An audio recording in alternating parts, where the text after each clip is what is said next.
Audio Jungle.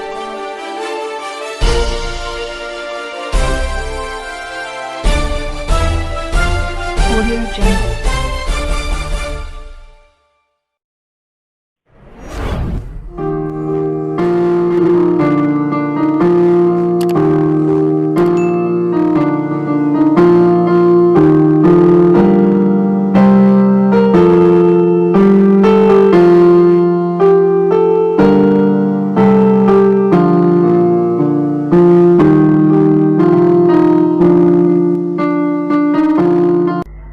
जोहार।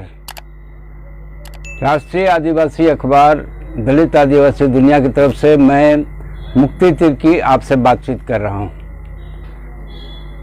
आदिवासियों के बारे में बात करते करते अक्सर हम सोचते हैं कि आज़ादी के बाद हमें क्या मिला। लोग कहते हैं, अभी कुछ दिन पहले हमारे साथी कहते थे कि आपके अंदर धैर्य की कमी है, धीरज नहीं है। मैंने कहा हो सकता है, लेकिन कब तक धीरज रखें। आज़ादी के बाद 70 साल हो गए हैं। 70 साल होने के बावजूद हम आदिवासियों को क्या मिला? हमने खोया ही है। हमने अपना कीमती ज़मीन खोया है। इस देश के विकास के लिए, इस देश के कारखाने बनने के लिए, इस देश के बांध बनने के लिए हमारे बेशकीमती कृषि भूमि को छीन लिया गया। इस देश के विकास के लिए कोयला, लोहा, तांबा, अबरख, इन खनिजों की तलाश में हमारे ज़मीन से हमें बेदखल कर दिया गया, हमें भूमिहीन बना दिया गया और हम भूमिहीन होकर राजा से भिखारी बनके, बंधुआ मजदूर बनके कोई असम जा रहे हैं, कोई गुजरात जा रहे हैं, कोई बम्बई जा कर के वहाँ एक बंधुआ मजदूर की तरह काम करने के लिए लाचार है। दूसरी बात कि जहाँ कठिन काम होता है वहीं हम लोगों को भेजा जाता है, अभी खबर आई है, जैसे कि लद्दाख में जहाँ भी लड़ाई चल रहा है भारत और चीन के बीच में, उस लद्दाख में रास्ता बनाने के काम के लिए आदिवासी चाहिए। आदिवासी मजदूर ही वहाँ काम करेंगे, तब लद्दाख में इतनी भयानक ठंडी में काम होगा, रास्ता बनेगा। बताइए, आदिवासियों के लिए कठिन काम आरक्षित है। यहाँ आसाम में या पश्चिम बंगाल के डुअर्स तराई में भयानक जंगल थे। हाथी, भालू, शेर, चीता, सांप इत्यादि से भरे हुए जंगल थे और अंग्रेज ब्रिटिश चाय कंपनी का इरादा हुआ कि यहाँ चाय का बागान बनाना है। तो ब्रिटिश समय में ही, आज से करीब 150 साल पहले, 200 साल पहले, इन घने जंगलों में झारखंड से, उड़ीसा से, मध्य प्रदेश से आदिवासियों को थोक के भाव में लाया गया। ला करके उन जंगलों को काट के यहाँ पर आदिवासियों ने चाय का बागान बनाया, खूबसूरत हरियाली, और चाय की खेती शुरू हुई। अब भी आदिवासी ही हैं जो चाय के बागानों में काम कर रहे हैं और चाय का उत्पादन कर रहे हैं, देश को विदेशी मुद्रा अर्जित करके दे रहे हैं और देशवासियों को सुबह सुबह गरम गरम चाय प्रस्तुत कर रहे हैं। लेकिन उसमें हमारी मेहनत, हमारी कुर्बानी, हमारा त्याग के बदले हमें क्या मिलता? मात्र अभी 176 रुपया दैनिक वेतन। इसी तरह हमारे लोग आदिवासियों को अंडमान, समुद्र पार अंडमान निकोबार ले गया। वहाँ के भी जंगल साफ करने के बाद उसको रहने के लायक, खेती के लायक बनाया गया। कल मुझे एक आदिम भाई का फ़ोन आया असम से, गोलाघाट असम से, बताने लगे, जब मैं अपने कार्यक्रम के जरिए आदिवासियों को एसटी सर्टिफिकेट बनाने के लिए उत्साहित कर रहा था कि अपना एसटी सर्टिफिकेट ज़रूर बनवाएं।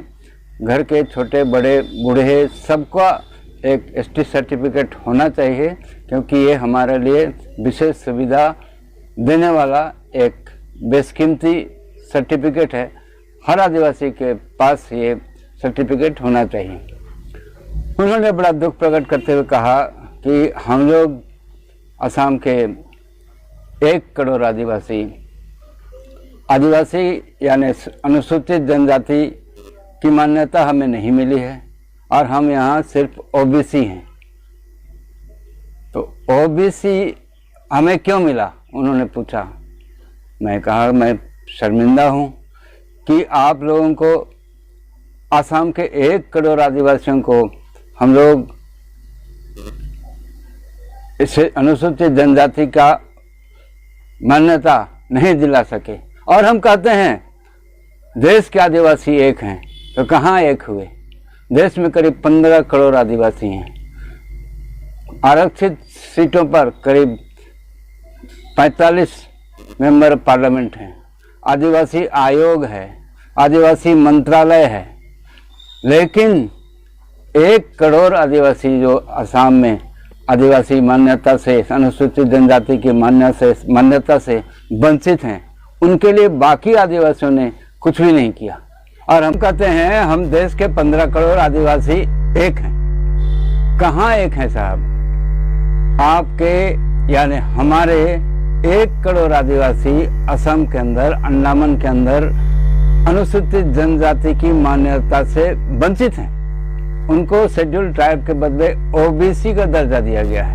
और बाकी के हम आदिवासी जो हैं, हम लोग ने कभी इस बारे में कोई आवाज नहीं उठाई, कोई आंदोलन नहीं किया। असम के आदिवासी बेचारे आंदोलन करते करते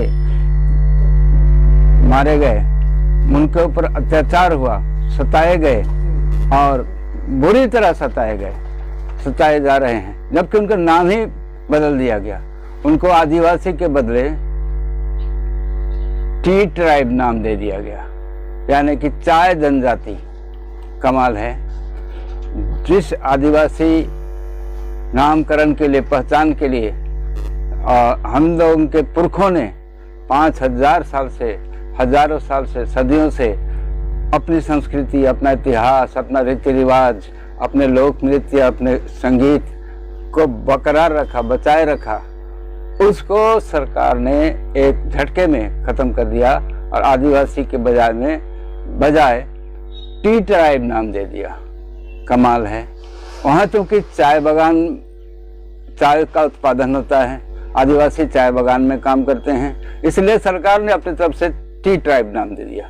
अब सोचने वाली बात यह है कि अगर वहाँ चाय के जगह लोहा का उत्पादन होता, जैसे कि छत्तीसगढ़ में होता है, तो वहाँ के आदिवासियों को लोहा ट्राइब कहा जाता या आयरन ट्राइब कहा जाता। और हमारे इतने बड़े समुदाय को जो मर्जी सो नामकरण, नाम ही बदल दिया जाता है। ये कहाँ का न्याय है? टी ट्राइब कहा गया और इस बारे में किसी ने, हमारे माननीय नेताओं ने, आदिवासी के बड़े बड़े नेता हुए, दिल्ली में मंत्री हुए, किसी ने नहीं कहा।